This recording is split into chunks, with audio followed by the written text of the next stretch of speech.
about my having a child, our having a child. तो नारद जी ने कहा कि भाई बड़ी दुख की बात है। विष्णु जी ने कहा तेरे नसीब में तो 7 जन्म तक बच्चा नहीं है। Then Narad ji told him that unfortunately Vishnu has said that you cannot have a child even in 7 lifetimes. तो उसने सोचा कि अरे भाग्य में बच्चा नहीं, उसे दुख तो हुआ, लेकिन अब जब नहीं है तो कर क्या सकता है। तो नारद जी तो फिर वहां से चले गए। उसके बाद क्या हुआ कि एक दिन उनके गांव में एक साधु कोई निकला और वो आवाज लगा के सबको कहता था कि भाई मेरे को कोई रोटी दो, रोटी दो। जो रोटी देगा उसे बच्चा भी मिलेगा, रोटी दो तो बच्चा मिलेगा। So when Narad said this thing, the rich man was very much disappointed, hurt, and after some time Narad left. And then one day another sadhu, a renunciate person, was visiting the town, and he was walking the street, and he was saying, please give me some bread and you will be blessed with a child, give me a bread and you will be blessed with a child. तो वो जो सेठ जी की पत्नी थी उसने सुना, तो उसको पता था मेरे नसीब में तो नारद जी ने कहा बच्चा नहीं है, फिर भी भूखे लोगों को रोटी देनी चाहिए, इसलिए उसने 4 रोटी दिया। So the lady of the house, the rich man's wife, when she heard this man asking for bread, then she realized that look, I don't have the blessing of Lord to have a child, but at least I can feed the hungry person and feel good about it. So she prepared 4 chapatis and gave it to him. अब क्या हुआ, नारद जी 5 साल बाद उस नगर में गए और सेठ जी के घर खबर पूछने गए, तो देखा कि सेठ जी के घर में 4 बच्चे खेल रहे थे। After some 5 years or so, when Narad again visited that town, he saw that in that rich man's house there are 4 children playing on the house. तो नारद जी को बहुत हैरानी हुई बच्चों को देख के। नारद जी ने पूछा, सेठ जी ये बच्चे किसके हैं? तो सेठ जी ने कहा, नारद जी बस आप सब संतों की कृपा से हमारे ही हैं। So when Narad ji saw that, he was very much surprised to see those children there, and he asked the rich man that whose children are those? Then the rich man said that well, with blessings of the saints, these are your children. That's our way of saying. We never say these are my children. We say these are your children. Your means mine. हाँ, तो नारद जी को बड़ा दुख हुआ कि भगवान जी ने सबके सामने मेरे को झूठा बताया।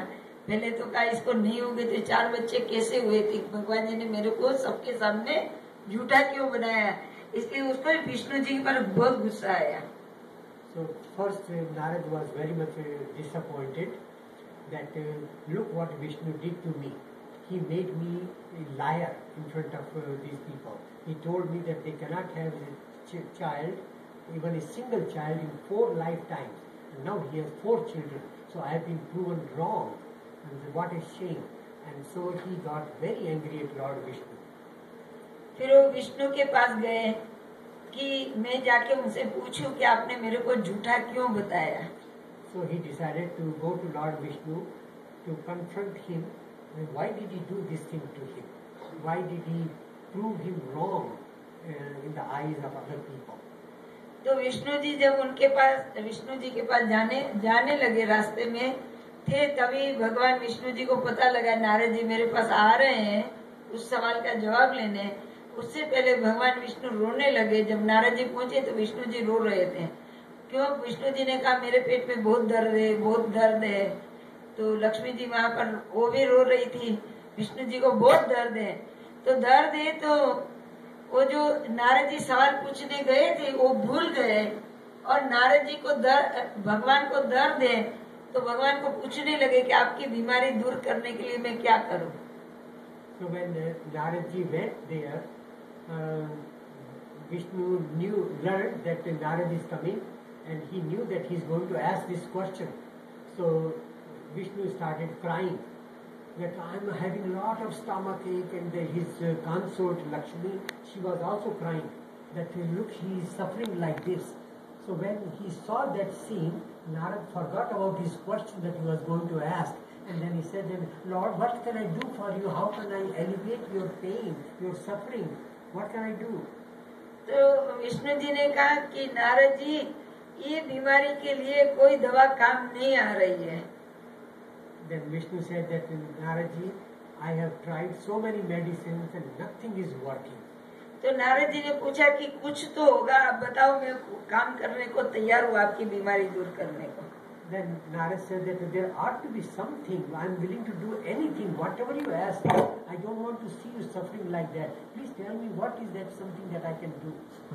तो नारद विष्णु जी ने कहा, नारद जी, जो कोई अपने हृदय ने हार्ट का उसका ऑयल निकाल के दे तो मैं पेट पर लगाऊं, मनुष्य के हार्ट का, और पेट पर लगाऊं उस ऑयल को, तो मेरा पेट दर्द दूर होगा.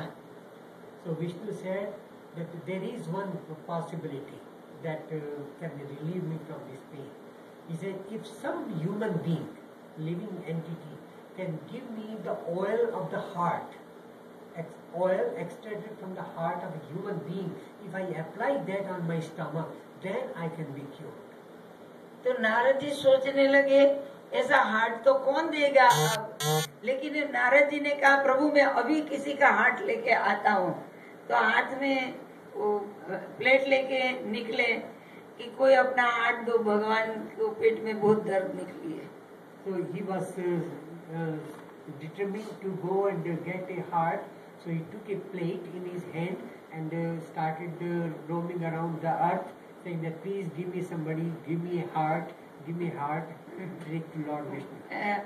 तो वो पोते पोते जंगल में गए, तो जो संत ने उस सेठ को आशीर्वाद देके 4 रोटी खाई थी, 4 बच्चे दिए थे, वो संत को जाके नारद जी मिले.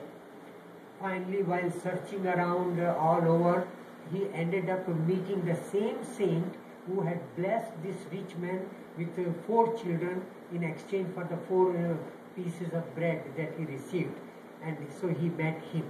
And नारद जी ने उसको भी पूछा कि भाई भगवान विष्णु को बहुत पेट में दर्द हो रही है, तो तू अपना हार्ट दे सकता है हमें. So Narad asked that उनको लगाना है वही. हाँ. So Narad asked that man that look, Lord Vishnu is suffering like this. Can you give your heart for Lord Vishnu's sake? वो तो सुनकर के नारद जी की बात इतना खुश हो गया कि भगवान को दर्द हो रही, मेरा हार्ट काम आ सकता है, तो देने के लिए तैयार हो गया. He was so very happy. He was thrilled that my heart can serve and remove the pain of Lord Vishnu, who is the sustainer of the whole world. Then he was thrilled. He said, yes, I am willing to give. और जैसे वो तैयार होके अपना चाकू लेके खड़ा हो गया, तो विष्णु भगवान वहाँ प्रकट होके उसका हाथ पकड़ लिया. So he was ready to take the knife and remove his heart to give to the saint on his plate. And immediately, as he was about to do that, Lord Vishnu appeared there in person. और इसका हाथ पकड़ लिया. And he held his hand so that he won't be. तो नारद जी ने कहा, अरे प्रभु आप क्या कर रहे हो, अच्छा हो गया क्या? Then Narad said that, Lord, what happened? Are you all right now? तो विष्णु जी ने कहा कि नारद जी, तुम्हारे प्रश्न का जवाब है कि उसको बच्चे कैसे हुए. So then Vishnu Bhagavan told Narad that this is the reply to your question that you are going to ask me as to how the rich man got the 4 children. तो नारद जी ने कहा, विष्णु जी ने कहा कि जो अपना हार्ट दे सकता है वो बच्चा भी दे सकता है. So the man who can give his heart can also give somebody a child. Narad ji, तुम्हारे पास भी हार्ट था, लेकिन तुमने तो निकाल के मेरे को दिया नहीं. See, you yourself had the heart, but you did not give me your heart. But this man was ready to give his heart, and that's why he had that ability to bless the people, even though they are not destined to have child in 7 lifetimes, but they can have child because of the blessing of the saint, who is willing to sacrifice his life for the Lord. तो आजकल हम लोग ऐसे ही है, अपने पास सब कुछ है, लेकिन हम भगवान की सेवा करने को तैयार नहीं है. We are all the same way. We have everything, but we are not able to sacrifice for the Lord. And service करने को तैयार नहीं होते. Serve the Lord and do things for Him. हमें चांस मिलता है गुरु की सेवा करने का, लेकिन हम दूसरे को कहते हैं तुम करो. We get an opportunity to serve the Master, and what we do, we hand it over to somebody else. Please, you serve, you take care of it. तो नारद जी ने भी ऐसे किया. नारद जी के पास हार्ट था, लेकिन वो दूसरे के पास मांगने गए. That's what Narad did. He had the heart, he could have given it, but no, he was asking somebody else to give the heart rather than his own heart. तो हमको सबको भगवान जीवन में एक बार चांस देते हैं गुरु की सेवा करने का. And therefore, God gives us an opportunity in lifetime to serve the Master. लेकिन कई लोग होते हैं जो दुनिया में दुख बहुत सहन करते हैं, लेकिन सेवा नहीं करते हैं. There are many people who go through all kinds of suffering, but they don't serve the Master. आपको पता होगा कि आप किसी को, जो बीमार व्यक्ति है, कोई बूढ़े लोग हैं, उनकी जब सेवा करते हो तो उनके कितने आशीर्वाद वो मुंह से आप ब्लेसिंग्स करते हैं ना. All of you have experienced that when you serve an old man or anybody who is needy, then how many blessings come to you. You have experienced that. Same thing जब हम गुरु की सेवा भी करते हैं, संत महात्मा की भी सेवा करते हैं, तो उनके दिल में वो 24 घंटा भगवान का नाम लेते हैं, तो हमें आशीर्वाद मिलता है. The same way when we serve the Master or Mahatmas, and since the Lord's name is constantly going on in their inside, in their mind, then they are able to bless us with almost everything that we need. Because देखो, जब आप संत महात्मा को देखते हो तो उसी समय भगवान की याद आती है, आपको करना नहीं पड़ता है. Whenever you see a Mahatma, a saint, then you remember the God. You don't have to do anything. As soon as you see, you remember God. तो इसीलिए रामायण में लिखा है कि बड़े भाग्य पाइए सत्संगा. राम जी कहते हैं कि भक्ति में सबसे पहले संत और सत्संग चाहिए. In the same epic Ramayana, it is said that the most important thing is satsang and the company of the saint. Those are available to you. You are lucky to